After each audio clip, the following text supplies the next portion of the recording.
Waalaikumsalam. Bismillahirrahmanirrahim. Alhamdulillahirabbil alamin. Allahumma shalli ala sayyidina Muhammad wa ala alihi wa sahbihi ajma'in. Amma ba'd.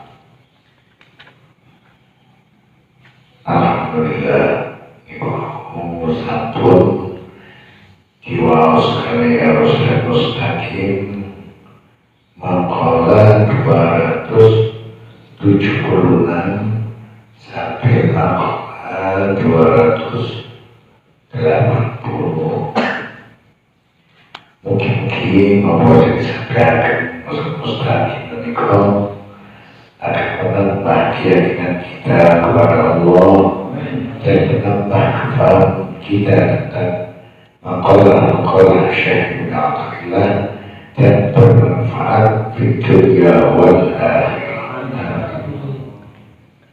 Coba ya. Semakin coba menerangkan atau mengulas kembali, mudah-mudahan juga akan menambahkan keyakinan kita dan kefahaman dalam memahami maqalah Syekh Ibnu Athaillah. Bismillahirrahmanirrahim.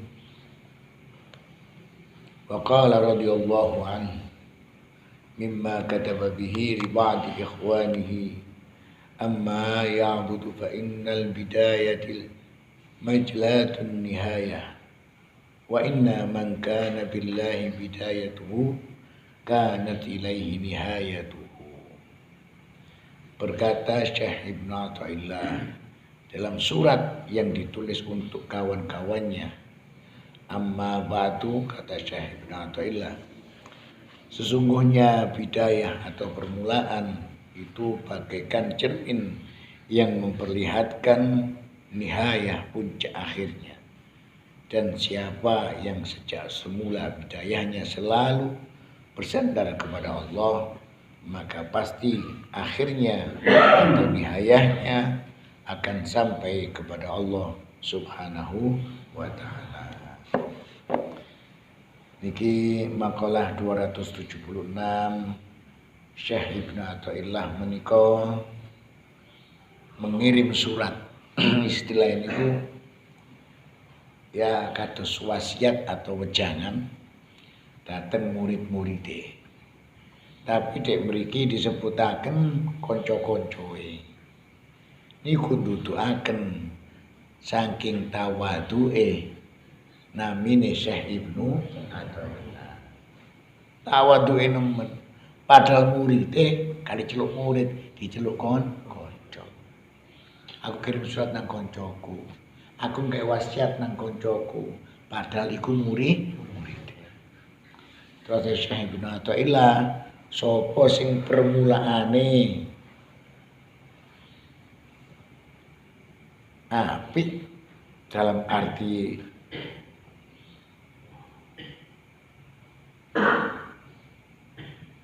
permulaan kelakuan iki kanggo wong salik ya, soalé kanggo wong salik.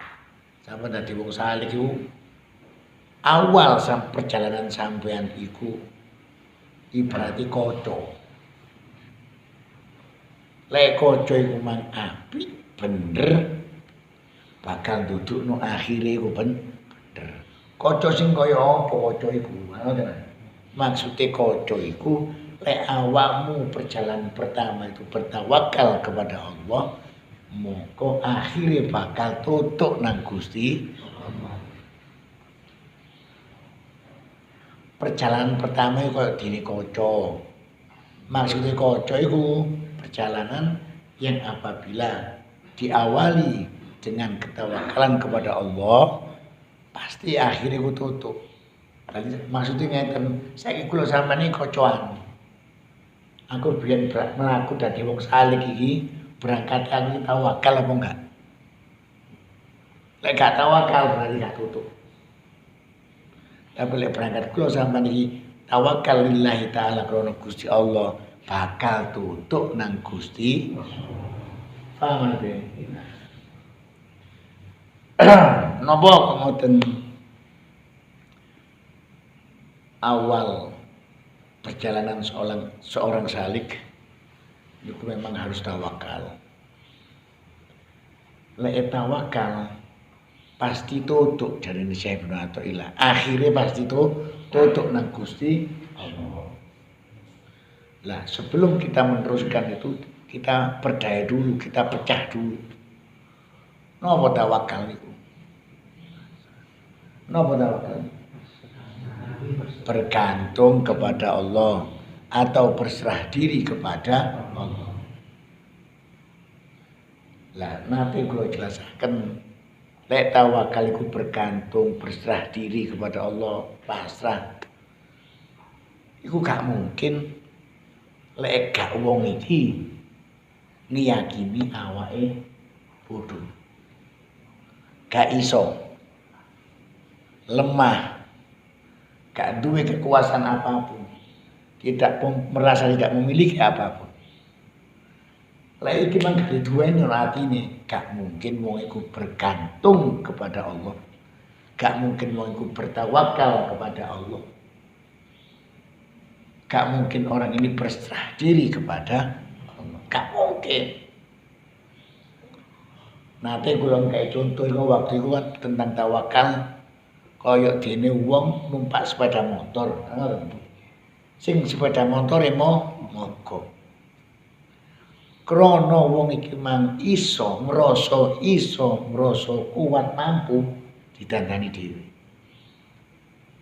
Bareng ditandani gak kena ilang rasa gak iso. Rasa iso iki ilang. Ngrasa bodoh. Ngrasa gak mampu. Merasa tidak memiliki ilmu dalam perbingkilan. Akhirnya wong iki pasrah digawa nang pasrah nang mboten. Lho pasrahnya ini muncul karena tidak ada kemampuan bagi dirinya, merasa bodoh, merasa kai. Paham sampean? Jadi lek kepingin belajar tutup nang Gusti Allah. Awal perjalanan kita ini duwe rasa iku mang. Sampeyan duwe rasa gak iso, duwe rasa bodoh, ojo ngaji rasa pinter, waduh. Ngene. Iku ya repot maneh waline. Apa gak tutup. Rasa gak iso, ngrasa lemah, ngrasa bodoh. Makanya di makalah Syekh Abdul Qadir Jailani, tutur Syekh Ibnu Athaillah di dalam pembahasan Fathul Bani, insyaallah itu disebutkan kata Syekh Abdul Qadir Jailani. Kok nek kate ngaji nang aku, ngaji. Tapi ada beberapa syarat. Syarat pertama, kono cok ngakoni patine buangan. Bukan aja. Buangan dunya. Artinya aja sampai duwe ngrasa sugih. Buangan nasabmu, kon turunan iso aja ngrasa aku iki turunane iki, aja. Buangan ilmumu, ngrasa bodoh. Jadi Syekh Abdul Qadir Jailani. Lek kon iki wong buang kabeh baru ngajo nang aku, mbok ilmu tak dono nang awakmu. Tapi lek kon duwe penyakit iki, ngrasa mampu, mari ngono ngrasa keturunane wong apik-apik, mari ngono ngrasa duwe ilmu. Aja ngaji nang aku. Jarine Syekh Abdul Qadir. Dari kula iku di kitab Fathul Rabbani. Lah dek mriki diajaraken ngoten. Lek awakmu kepingin tutuk perjalananmu iki, teko awale niatmu iku ngrasa gak iso, ngrasa bodoh, ngrasa gak mampu apa-apa, yakin temen. Lah terus atimu pasrah nang Gusti. Mulai wis pasrah nang Gusti Allah, dituntun awake nang Gusti Allah. Ditolong terus selalu kita ditolong oleh Allah. Kemudian akhirnya akan sampai kepada Allah Subhanahu wa ta'ala.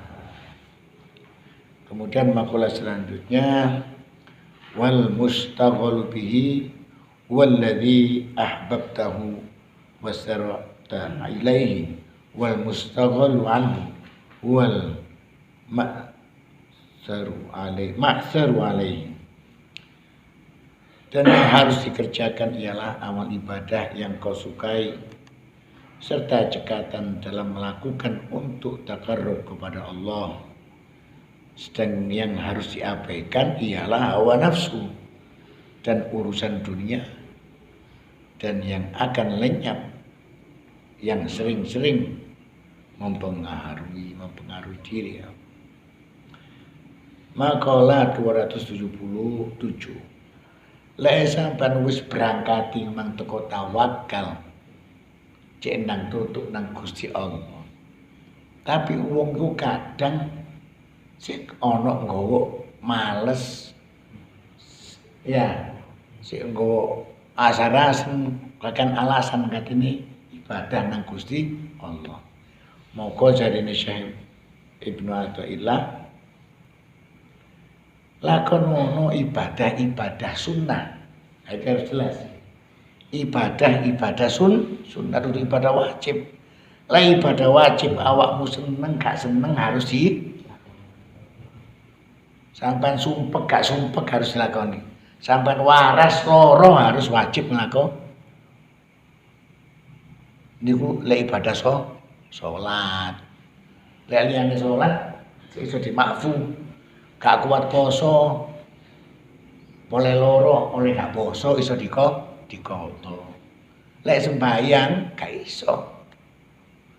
Gak kuat ngadeg kok nambah logo, tetap sembah. Gak iso nambah logo ngon turu dengan isyarat mata. Tetap sembah, artinya gak iso ditinggal.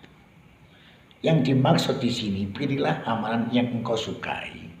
Dalam arti amalan-amalan ibadah. Macam-macam amal ibadah niku.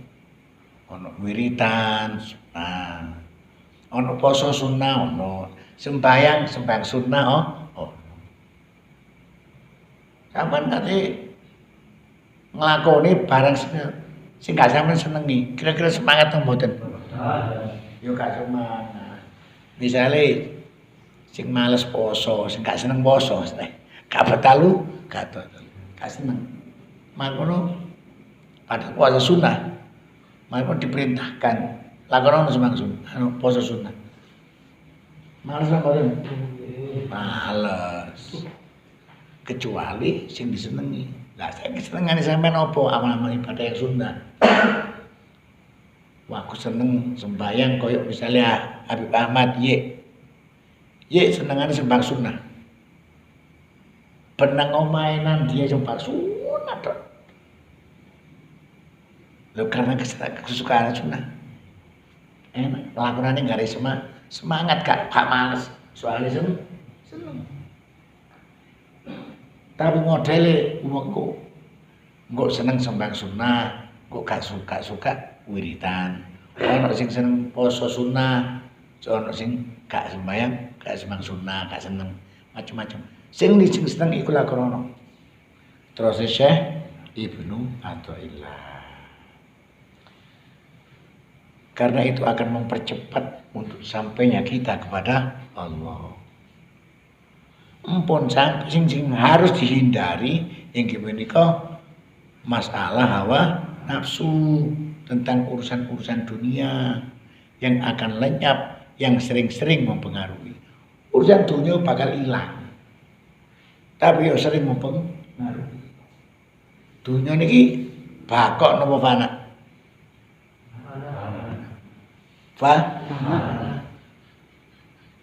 Ya iki dimaksud kamu. Lek fana bakal hilang, rusak ya. Iku sering-sering nafsu iku mempengaruhi. Kok ono nafsu iku mempengaruhi masalah akhirat. Nafsu selalu mempengaruhi masalah-masalah dunia. Duduk ka oleh, tapi nafsu selalu menyibukkan urusan dunia sampai melupakan akhirat. Sing gak oleh melupakan akhiratnya. Selama kita urusan dunia ini eling ambil Gusti Allah, eling dengan urusan-urusan akhirat, silahkan diambil. Lewes eling urusan akhirat berarti mengikuti cara syariat. Urusan dunia dikelok syariatnya halal haram. Halal tak lakoni, haram gak dilakoni. Iku lek eling ambil akhirat. Jadi untuk mempercepat kita akan sampai kepada Allah, lakukanlah amal ibadah sing kula sampeyan seneng. Misalnya wiridan, yo ayo wiridane kuat. Misalnya sembang sunnah, yo sembang sunnah kuat. Bu ba'diyah, bu qobliyah, bu tahajud, bu duha, sampeyan lakoni terus. Sing semangat. Misalnya sampeyan seneng omah poso, sampeyan lakoni poso. Le poso umum di sini Ayyamul Bid. Le seneng kemis lakon pokok poso. Mana yang amalan yang kita sukai itu akan membuat kita menjadi ikhlas dalam melakukannya. Sama nglakoni apa-apa lek seneng iku ikhlas. Gak ono terpaksa, soalnya seneng. Lek wis gak seneng. Nah, seneng iku mbok ono loro. Nglakoni semangat krana senenge iku ono loro. Seneng dikelok wong. Antine kae seneng ono karepe saliyane Gusti, semangat sembayange, semangat kelakuane opo tapi krana menung ono. Terus yang makalah selanjutnya tadi ini terusane nggih menika mumpun sampai kaya kula sampeyan iki tidak mengabaikan bisikan-bisikan ajakan-ajakan hawa nafsu yang mana selalu urusannya nang tu abaikan aja direken. Ngoten. Misale wong iki ujane kados ngeten, kaya kula sampeyan nang pasar. Terutama iki wong wedok tebak iki, wong lanang jarang nang pasar ya. Wong lanang mau. Ngono wong lanang nang pasar, jebret. Tuku celana misale sampeyan, tuku celana. Takone, "Pira Bu?" "Anu Pak, Mas." "Celanane pira?" 150.000. Nyang kata nek tetep harus 50.000. Krungan beduk dari sing lanang, wong sing lanang yang mau ngenyang. Arek ambar arekan kanca-kancoe, sak kancoane sak grup. Rek, sampeyan si ae wis golek nang dia. Berangkat kira-kira 100 meter kate nang ini salat. Wis cedhek. Dadane tuku iku mang ngumumno. Niki apa jenenge? Acara diskon. Ada diskon dari 150 menjadi 90.000. Nang ngene sumpah nang musala mang terus bali nang ngene diskon.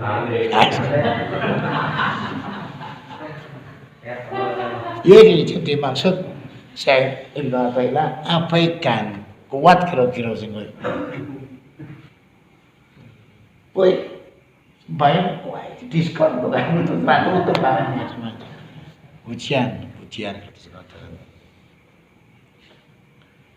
wis jelas oleh balik jelas pisan. Padahal saya Ibnu Athaillah mengajarkan abaikan. Aja direken, tetap aku sembahyang. Kemudian makalah selanjutnya wa inna man ayqana annallaha yatlubu sadaqat talaba ilaihi wa man alima annal umur biyadillahi in jama'a bitawakkul alaihi. Dan bahwasanya siapa yang yakin bahwa Allah menuntut dan menyuruh kepadanya melakukan ibadah, pasti ia akan bersungguh-sungguh menghadap Allah. Dan siapa yang mengetahui bahwa segala urusan itu di tangan Allah, maka pasti bulat tawakal dan menyerah kepada Allah. Makalah 278 menika Syekh Ibnu Athaillah jelasaken. Sapa ne wong sing yakin nang Gusti Allah. Lek Gusti Allah iku mewajibkan ibadah-ibadah yang telah diwajibkan. Misalnya kaya ibadah sembahyang wajib, poso Ramadan wajib, taat ambek wong tua wajib. Ya kan? Itu adalah kita yakin, sampean kula yakin bahwa iki perintah Gusti Allah. diwajib nang Gusti Allah, dituntut lho kok bisa nang Gusti Allah. Lek sampean bener-bener yakin niku, mesti sampean nglakoni teman-teman. Masih yo kalau sing ngandani. Wah, rek berangkat sembahyang. Waduh poso. Semangat. Lek sampean yakin bener-bener iku perintahe Gusti. Lah selama iki lek kula sampean iki gak semangat dalam hal ibadah itu, berarti ndudukno kula sampean iki gak yakin lek iku perintahe Gusti. Oh jelas gak yakin. Kemudian juga terus Syekh Athaillah lamono kula sampean iki yakin bahwa segala urusan itu ono di tangannya Gusti Allah. Ono di kekuasaannya Gusti Allah. Bahwa artinya Allah semua yang mengatur. Kabeh urusan sampai virus corona yang umum saat ini. Lek sampean yakin teman-teman. Pasti sampean itu gak bingung krana pasrah nang Gusti. Gak gelisah kabeh wis pasrah. Lek Allah engkei loro pasti loro. Lek Allah gak engkei loro, ojo corona siji. Kelompokno corona ya gak kira apa.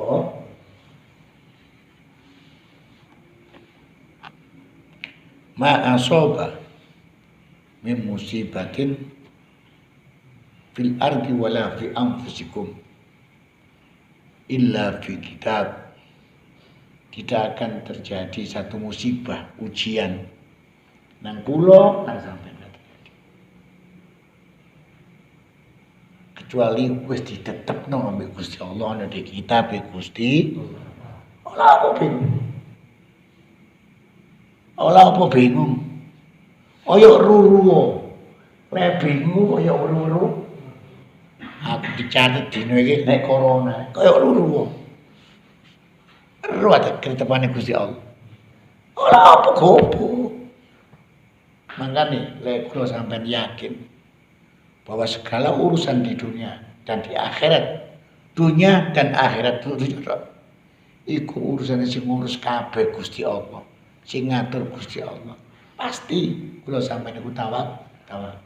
Tapi kenapa kok bingung sih saiki? Ono urusan corona kok bingung. Iya. Bingung wae.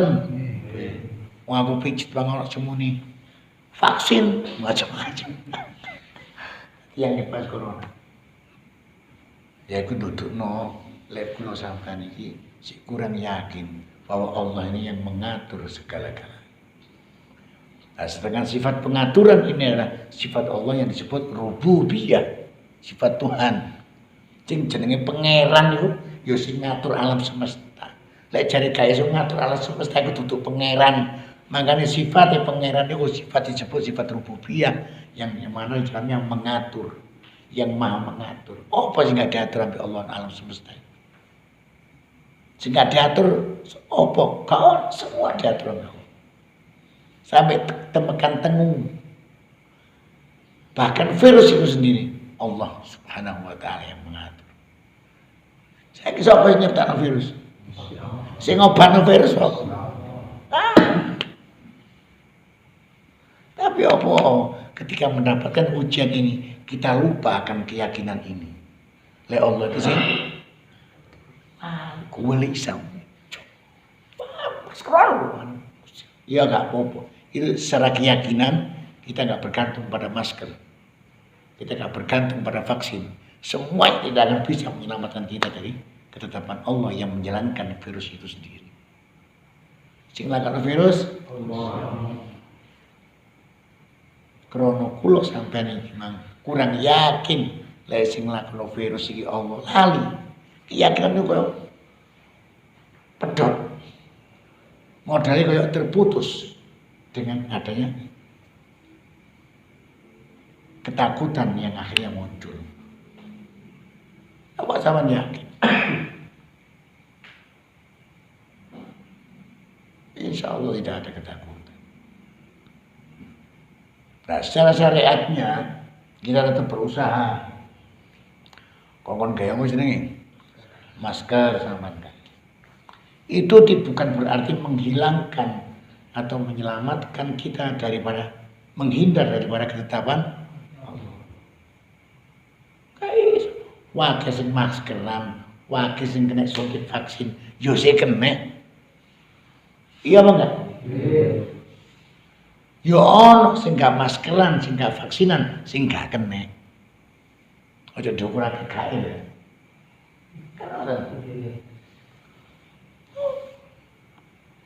Makanya hati orang-orang beriman itu la khaufun alaihim wa lahum yahzan. Tidak ada rasa ketakutan, susah, gentar, tidak ada. Karena mereka yakin semua di tangan Allah dan dia berserah diri kepada Allah Subhanahu wa ta'ala.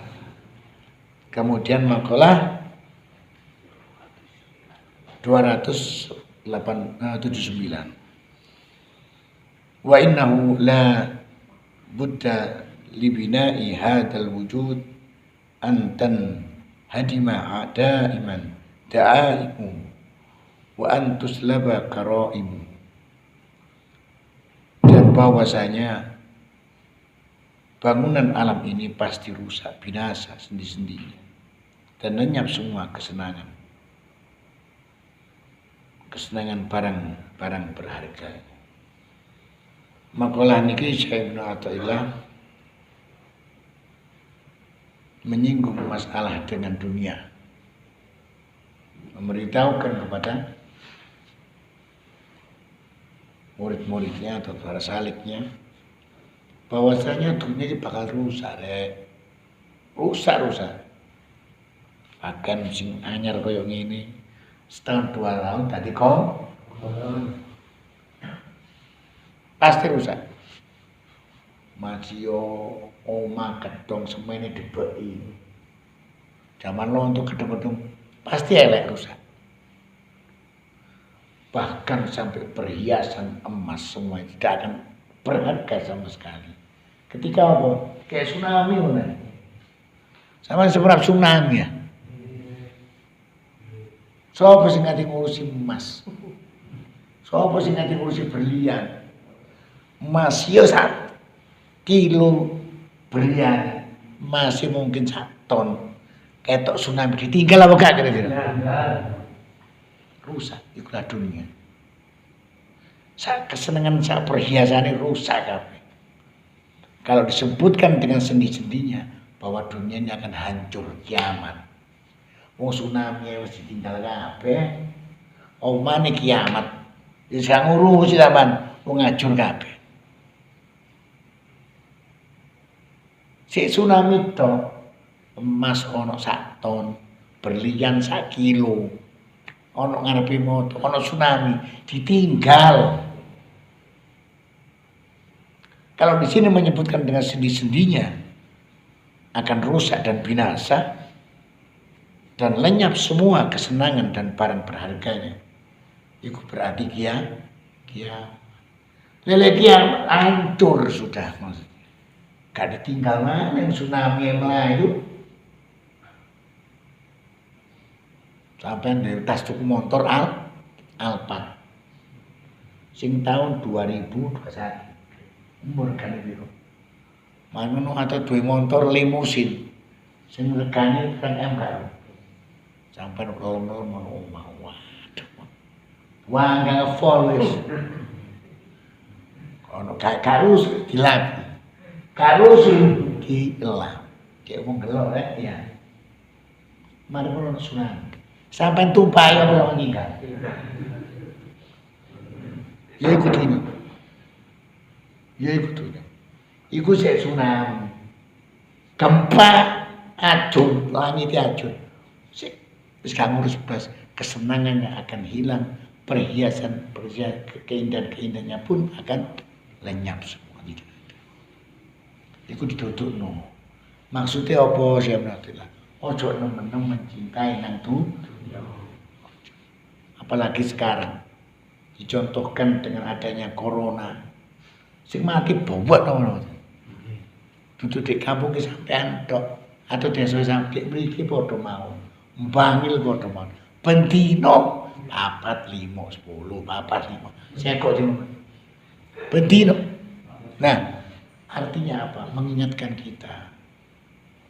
Kena sehati awak dhewe iki pas urusan arisane metu. Arisan mawon ya. Dikobrak malaikat maut iki.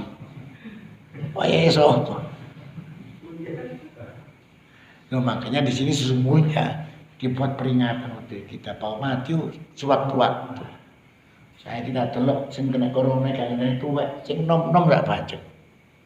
Sing nom-nom bahkan sik Joko. Banyak sekali. Jadi balik namanya ke kota. Artinya apa sih? Duduk meden-medeni.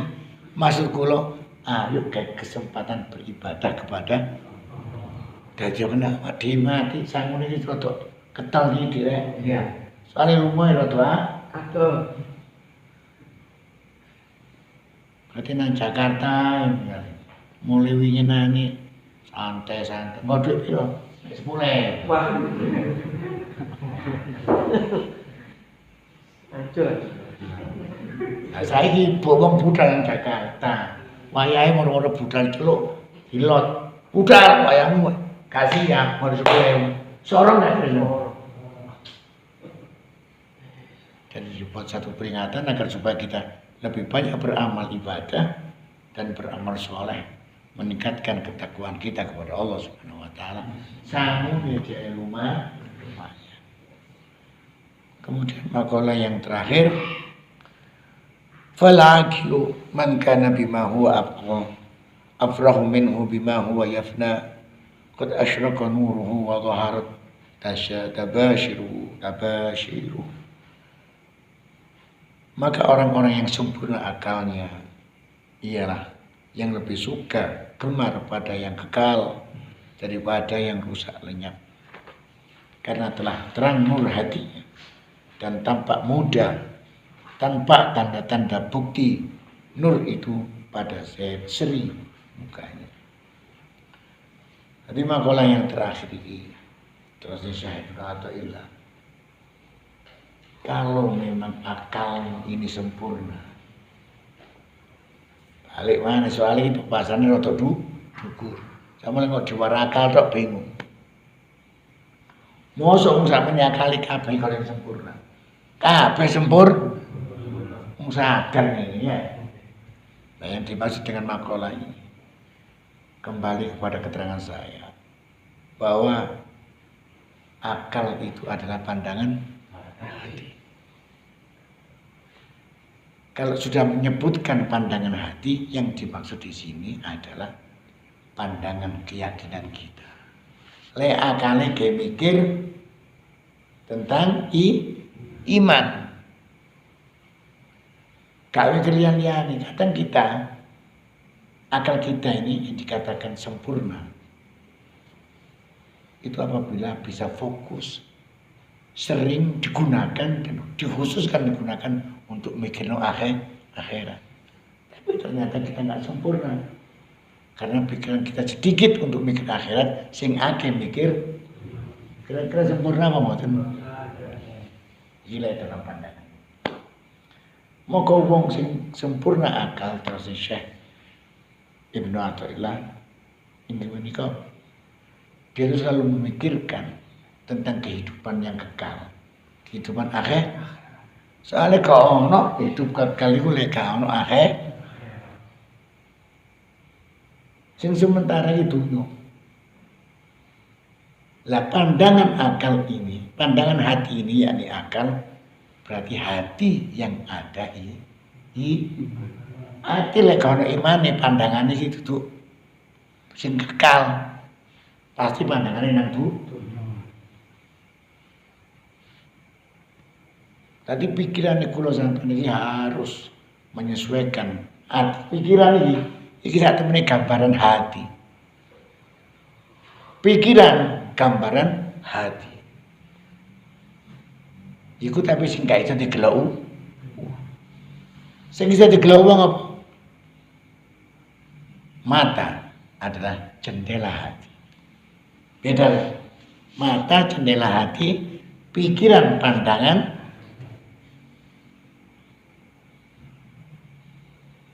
Sing pikiran iki gak gampang kewaca. Tapi lek moto sik iso kewo wong. Lho matane 2000. Lho matane kate pendeli teng. Wong gue pasti lho ngamuk. Iya. Paham gak, Bang? Sampai ngeluk matanya wong ketip-ketip sisi gini. Wah, udah apa? Jelas ya? Kita bisa membaca hatinya melalui pandangan matanya, lewat jendelanya. Tapi kalau pandangan hati sulit untuk diketahui. Saya kira dulu zaman pikir aku lek kate geblok sampai gak dulu. Ya. Apa? Lek mendeli mana? Foto. Iki gak mendeli. Mikir berarti mikir tok. Meneh tak geblok iki. Mikir kan. Karena itulah pandangan hati. Jadi seharusnya kita yang kalau ingin dikatakan orang-orang yang sempurna akal pikirannya, dia itu orang yang memikirkan tentang hidup yang kekal. Pandangan hatinya itu selalu suka, hatinya yang suka itu memandang sesuatu yang dia sukai, yaitu kalau gitu iman lek mikirno barang sing kekal. Iku barang cerdas. Ngoten. Tekono iku lek wis atine kaya ngoten. Karena mata hati ini pandangannya selalu yang hidup yang kekal, maka akan nampak nur iman yang ada dalam hatinya itu. Ketok ono rene iku berseri-seri. Katumon bahasa itu ngelok prene wong sing pikirane kuwi akhirat tok. Iku prene mencucu, mendendeng, mendeli, ngomong gak mungkin. Karena dia selalu berpikir bagaimana akhiratku nanti. Hal itu kok wajahnya ketok berseri. Wajahun digelok nyen. Kaya tataki misalnya. Ya. Ya, guys. Kemudian dan tanpa tanda-tanda bukti, yakni ada pada wajahnya yang berseri, wajahun malihun. Lek didelok nyenengno kaya ustaz. Ibu beberapa makalah walaupun dengan suara yang sangat serak begini, saya berusaha untuk menerangkan karena nopo CE dan hatam, dan insya Allah akan lebih luas wawasan kita dalam memahami al-hikam. Akhirat, assalamualaikum warahmatullahi wabarakatuh.